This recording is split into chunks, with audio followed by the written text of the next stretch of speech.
Opa, eu sou o José e nesse trabalho eu e a Júlia vamos falar um pouco sobre o MongoDB. O MongoDB é um software de banco de dados orientado a documentos livres, de código aberto e multiplataforma, escrito na linguagem C++.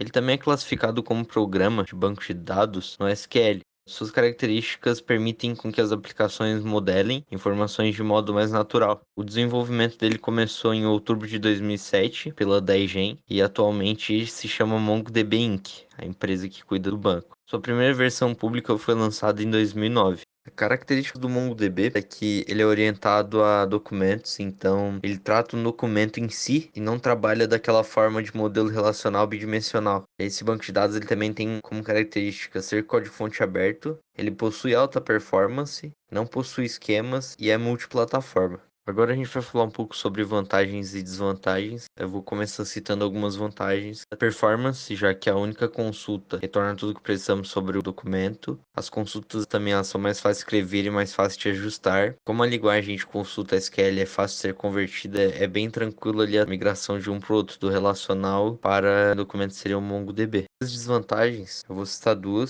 Uma é que quando é preciso alterar a unidade semântica, todos no caso, vai ter que tratar uma a um. A outra é que ele ocupa muito espaço em disco. Então ele realmente tem esse ponto que ele ocupa bem mais memória do que um banco de dados comum relacional. Essa foi a nossa breve explicação sobre o MongoDB. Agora a gente vai mostrar um vídeo com um exemplo. Então, eu sou a Júlia. Eu tô aqui para explicar como a gente vai instalar e criar um banco de dados no MongoDB.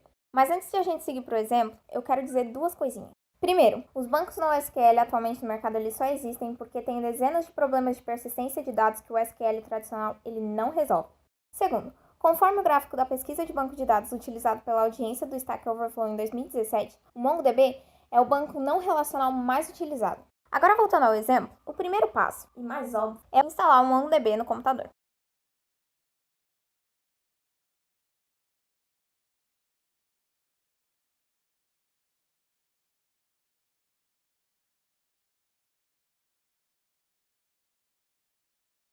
Tem uma exceção que na hora da instalação a gente desmarca a opção Mongo as Service, para evitar que ele ocupe mais armazenamento no disco do que o necessário. Porque como o José disse antes, Ele ocupa muito espaço em disco. com a instalação acabada, ele vai demorar um pouquinho na primeira inicialização.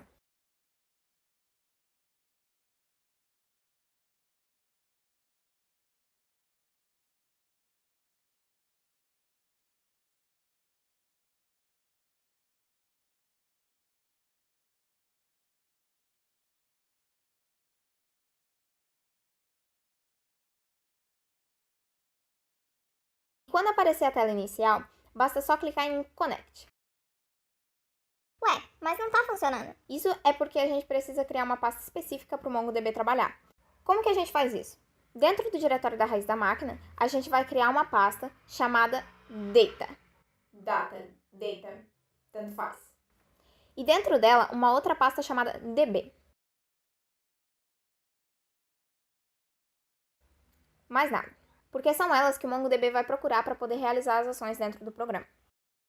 Depois da criação das pastas, a gente precisa também ir ao diretório de instalação do computador, na pasta MongoDB, depois Server, depois na pasta da versão do Mongo e, por fim, na pasta bin.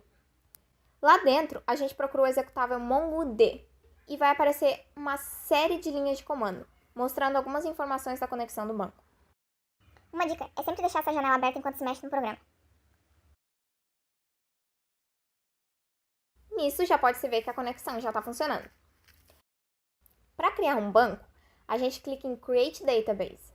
Lá a gente coloca o nome do banco, que aqui no caso vai se chamar exem_apre. E antes de criar o banco, a gente precisa também criar uma coleção.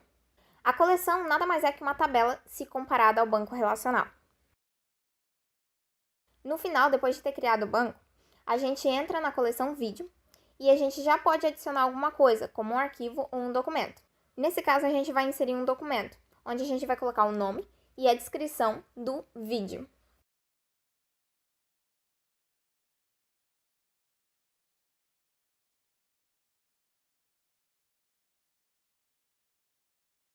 E lá no finalzinho vai estar a inserção. Então é isso.